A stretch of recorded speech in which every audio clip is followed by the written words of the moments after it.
this is a cubic, so we have to find a factor first. Using the remainder theorem is the easiest way. So I heard -1 works, so let's try f of -1. So that would be 1 plus 4 plus 1 minus 6, and that would be 0. Right on.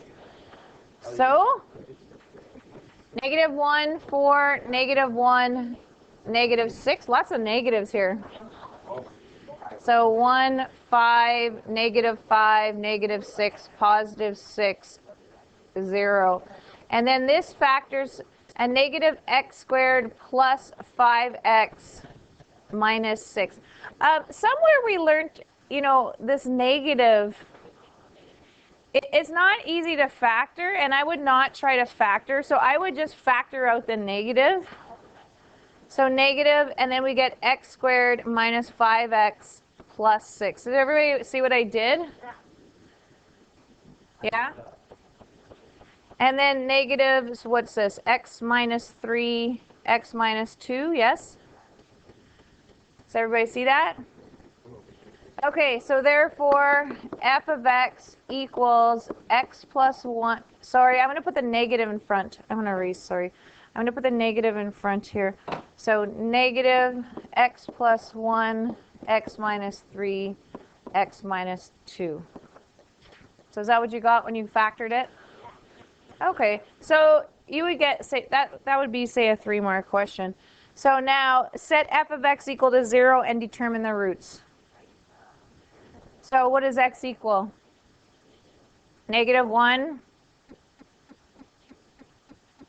+2, +3, yes? Does everybody see how I got that? Okay. What are the x-intercepts? Same as b. What's the relationship between the roots and the x-intercepts? So, yeah, they're the same values. The roots are the solutions to when you're solving, and the x-intercepts is when you put y to 0 and solve. So you're basically doing the same thing, right? Determine the y-intercept. What did we discover about the y-intercept?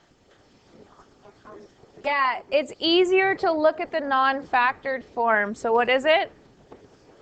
-6. Okay, so now we're going to move on.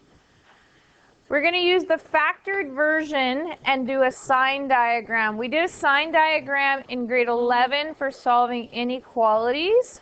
So I'm just going to copy the factored version above this. So f of x, whoops. F of x equals negative, what was it? X plus 1, x minus 2, x minus 3, correct? Okay, so do you remember how to do a sign diagram? So you're supposed to put the values, this represents the x-axis, right? So we're going to put 3 on here, 2 on here, and -1 on here. And what we're going to do is we're going to pick values on the left and the right and then see what the sign is. This rings a bell now? Okay, so what's on the left of -1?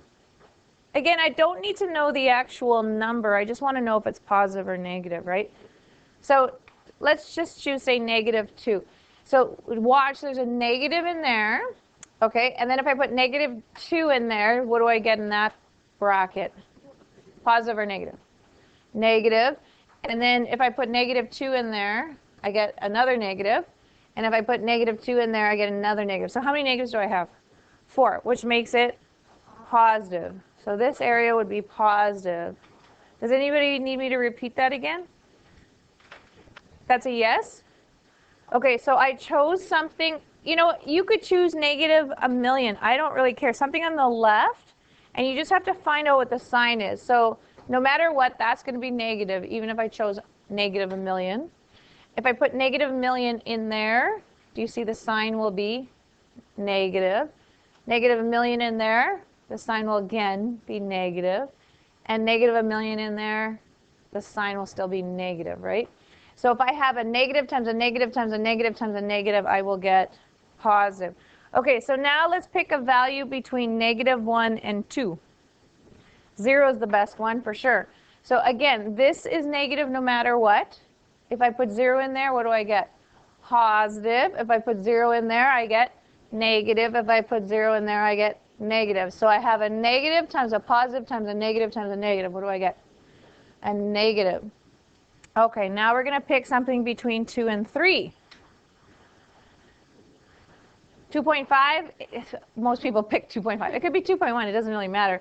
Okay, so again, this is negative no matter what. If I put 2.5 in there, what do I get? Positive. 2.5 in there, I get positive. 2.5 in there, I get negative. So what do I have overall? A positive. And 4, sure. You could pick, again, a million, right? It doesn't have to be right next to it. This is not a number line. This is a sign diagram. That's why it doesn't matter where these numbers are. You're going to do this a lot in calculus next year.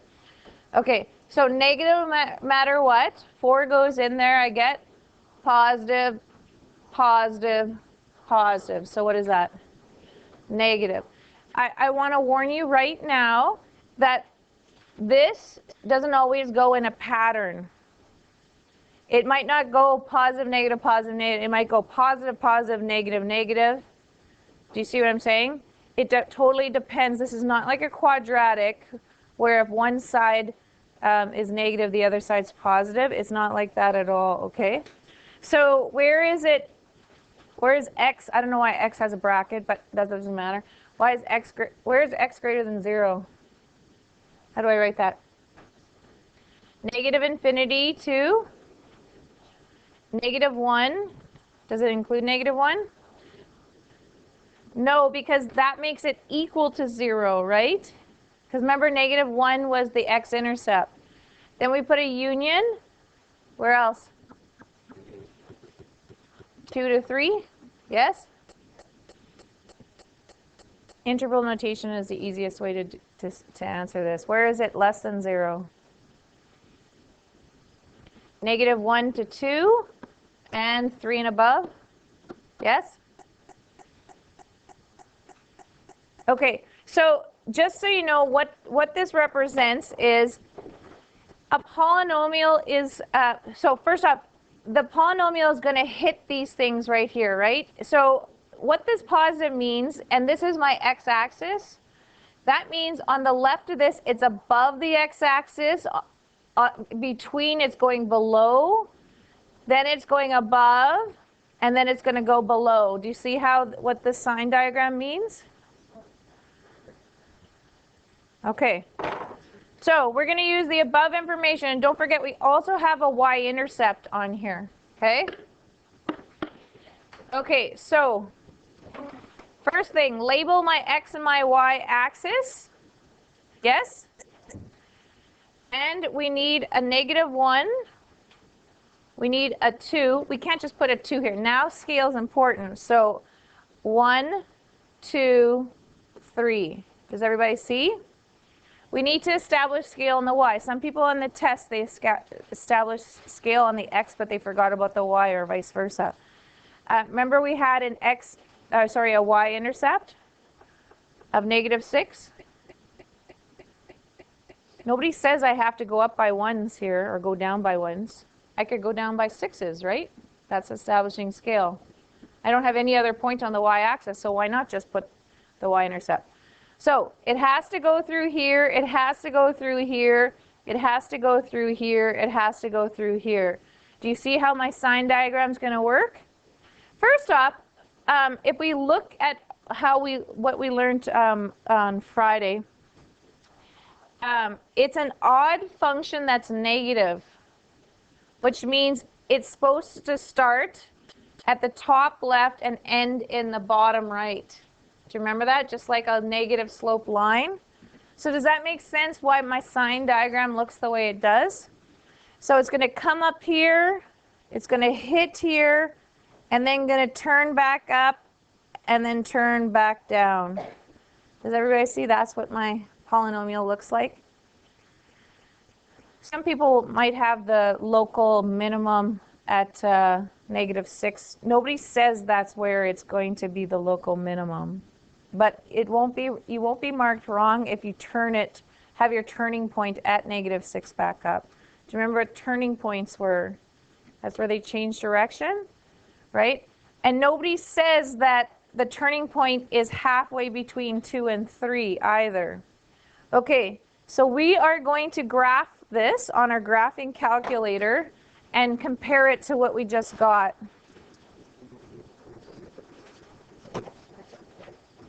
Okay, so does everybody see it looks very similar?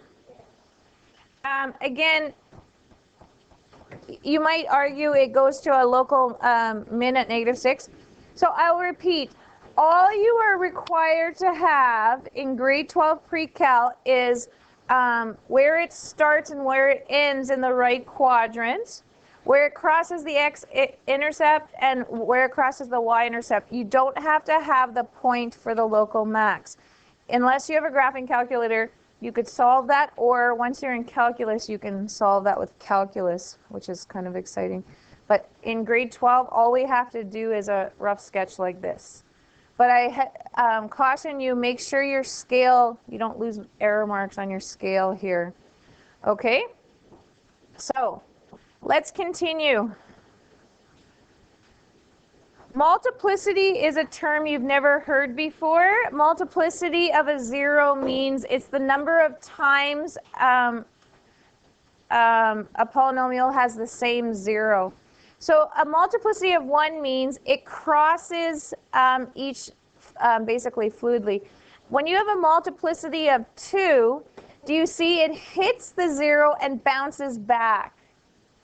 Do you see? It hits the 0, bounces back, and then this would be a multiplicity of 1. And then a multiplicity of 3 means it hits it, and basically because it hits it so many times, it flattens it out. So the way you should look at these multiplicities is when you have a multiplicity of 1, it looks like a straight through line. A degree of 1 is a line. Do you see that? When you have a multiplicity of 2, do you see? That's a parabola. Parabola is a degree 2. Makes sense? Multiplicity of 1. And then maybe you don't know what a cubic function looks like, but a multiplicity of 3, it basically, it flattens out at the 0. Like it's not, it doesn't look like that, and it doesn't look straight through. It's very flat when it goes through it. You hardly see a multiplicity of 3. You see a lot of multiplicity 2s and 1s. Okay? So, we will continue. The function of g of x is factored to be x plus 2 times x plus 2 times x minus 1 and has a repeated root at -2. Does everybody see it's a repeated root at -2? Let's do a sign diagram. So if we have a -2 and a +1, let's pick something on the left of -2. Okay, -3. Nobody likes my negative a million. But anyways, -3, what do I get here? Negative, negative, negative. 3 negatives make a negative. Okay, what's between -2 and 1? Billion. No, a billion's not between -2 and 1. 0 would be. 0 goes in here. I get what? Positive, positive, negative. Look at that.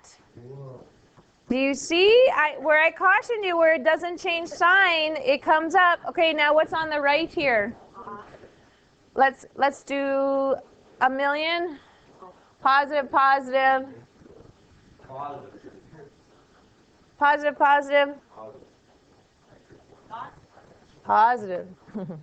Okay, what do you notice? Where we have a repeated root, it's coming from here, and what's going to happen? It's going to hit it, and then it's going to go back down. Do you see? That's a multiplicity of 2 looking thing, right? So at 1, it has a multiplicity of 1. Do you see it's going from negative to positive, going straight through? The sign changes. At -2, it's a 0 of 2 multiplicity, the sign does not change.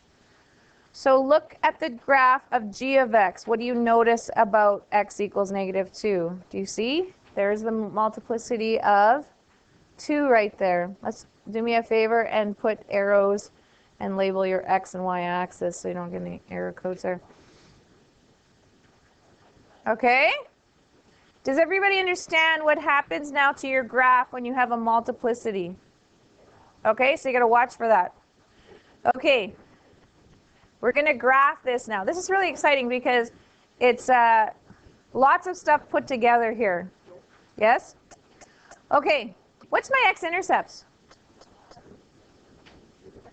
I have 0, I have 1, I have negative 2, and positive 3. Does everybody understand how I got those 4?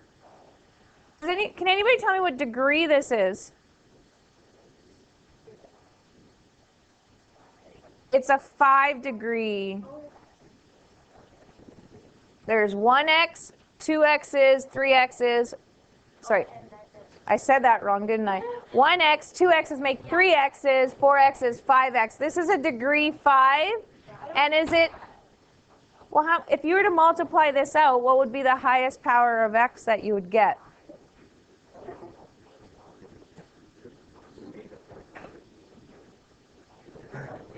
When I multiply this multiplicity out, I would get an x squared.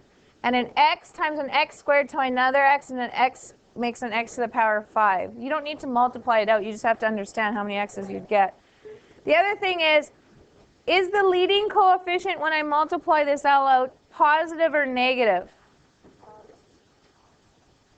All the x's are positive. Does everybody see? There's no way I'm going to get a negative. So we know it has to be going like that.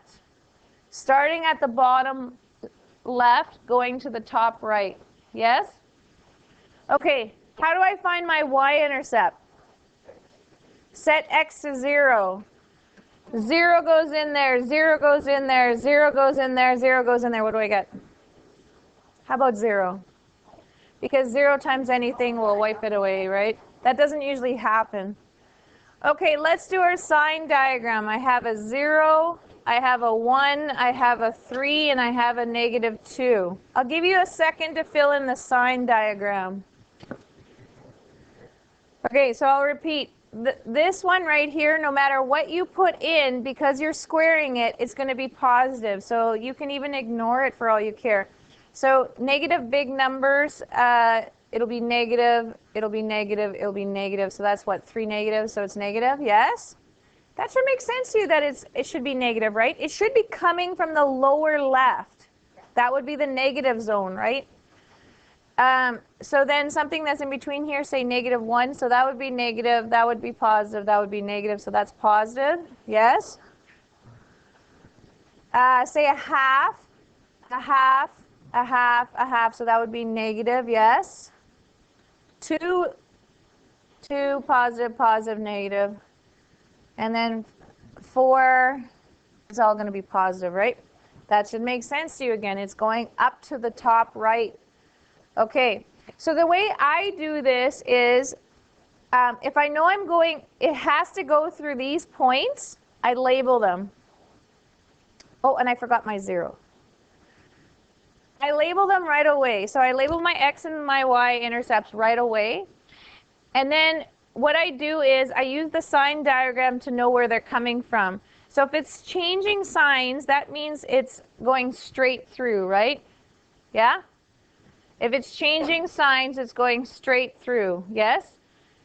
If it doesn't change signs, that means it's a bounce. Do you see that? And then if it's changing signs, it's going straight through. So you kind of know how this is. And then I would just take my pen and connect it all. So, bada bing, bada boom. There you go. I don't really like how it crossed there. Maybe I'll draw it again. Oops.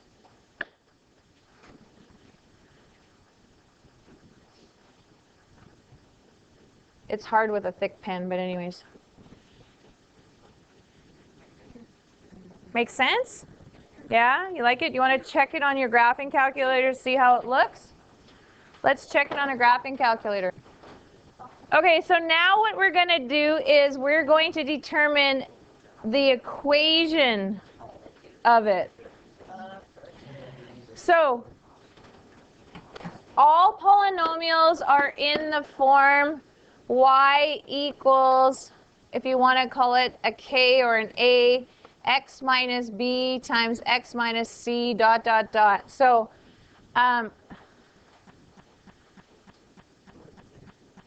what do you think the stuff in brackets are? Those are the intersects. Okay, so does everybody see we have an intersect here and an intersect here? And what's that intersect? There's no scale, but there's one scale there.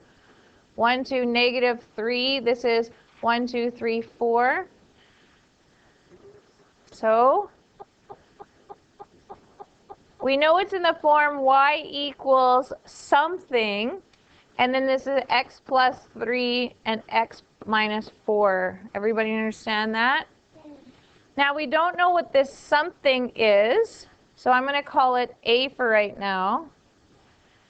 Because somehow we need to get how wide this is. And I know back in the day you probably knew how to figure that out. But we're given one other bit of information, and the bit of information is an extra point there, 0, 4. So how do you think we do this? Plug it in. So 4 equals a, 0 plus 3, 0 minus 4. So what's 0 plus 3 times 0 minus 4? -12. So 4 equals -12a. So what does a equal? Yeah, 4 or -12, which is -1/3. So then what's my equation then? Y equals -1/3 x plus 3 times x minus 4. Yes? Does that make sense that your parabola opens down with a -a? Yes? Okay, let's do the next one. The next one has multiplicity, so you got to watch that when you do your x-intercepts. So we have an x-intercept right here, and we have an x-intercept right here. So y equals a, my first x-intercept is -2. So what is that? X plus 2. Notice it's flattened out. So that means it's to the power 3. This one goes straight through, so that would be multiplicity 1. Is everybody good with how I got that part so far? Now what are we going to do to solve what a is? Oh, sorry, it is a -1. Very good, very good. But other than that, little mistake. Does everybody know what I did? Okay, so now I'm going to use this bit of information to solve what a is. So -1 equals a. 0 plus 2, I'm just going to put 2 to the power 3 times -1. I plug 0 in there. Is everybody good with that? So 2 cubed is 8. 8 times -1 is -8a. So a is +1/8. So let's think about this for a second. What degree did we get this to be? Not 3. We get 3 x's out of just this one factor alone. We get a degree of 4. And we also got that it's opening positive. Does that make sense to what our graph should look like? Right? Remember a little dance, the touchdowns? Yeah? So y equals 1/8 x plus 2 cubed x minus 1. Yes? Okay, moving on. Moving on. We got one here and one here. Notice I can't use the y-intercept this time. Why? because it's 0. It happens to be my x-intercept 2 this time. Do you guys want to actually try this yourself? No. Okay. So y equals a. What's my first factor? X. X, you could put x minus 0, but why would you? Now, is this flattened out? Yeah, so what is that to the power then? Plus 3. Why did I say plus 3? To the power 3? Like, it's not straight through. Does everybody see it's not straight through? It flattened. Okay, so then this one, which is 1, 2, 3, 4, 5. So this is going to be x minus 5. What's that going to be to the power? 2. Okay, so let's take a thought and see if we did this right. What degree is this polynomial according to what I just did? It's a 5. Okay, but that makes sense. It's starting there, ending there. So far, so good. It's odd, right? Okay, so now we're going to take this point here, right, and plug her in. So negative 6 equals a 2 cubed negative 3 squared. Everybody good so far? Okay. Negative 6 equals, what do we get there? 8 times 9, 72a. So what does a equal? Negative 6 over 72, which reduces to negative 1 over 12. So therefore, y equals negative 1 over 12 x cubed x minus, I'm just going to move that out of the way, minus 5 squared. Okay, so let's think about this for a second. 5th degree, and the leading coefficient is negative. Does that make sense? It would start at the top left and end in the bottom right. It should all come together now, right? Okay, next one. Next one. Straight through, straight through, straight through, straight through. This should be an easy one. They're all straight throughs, right? Can you recognize the multiplicity now? Yeah.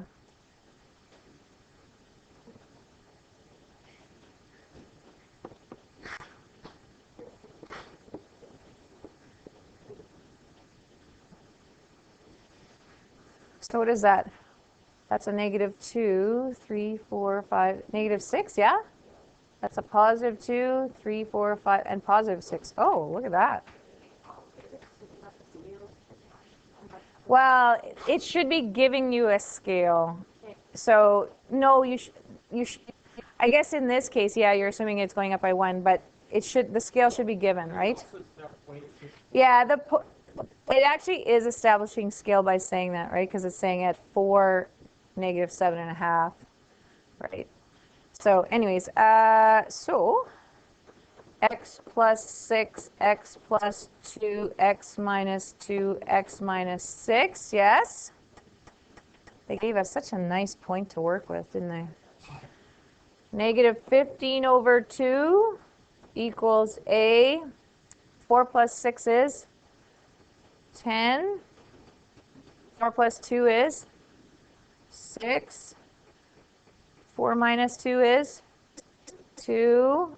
4 minus 6 is minus 2. Is everybody good with what I did? Okay, so, so 60 times 4 is what? 240 minus 240? Yeah? So negative 15 over 2 equals negative 240a. Yeah? I see people grabbing their calculator. This is a non-calculator unit. So anyways, this will go down. Yes? So what's 240 times 2? 480. Okay, so I know that if it ends in a 5 or a 0, that a 5 goes into it. So 5 goes into that 3 times. 5 goes into that. 9. 90.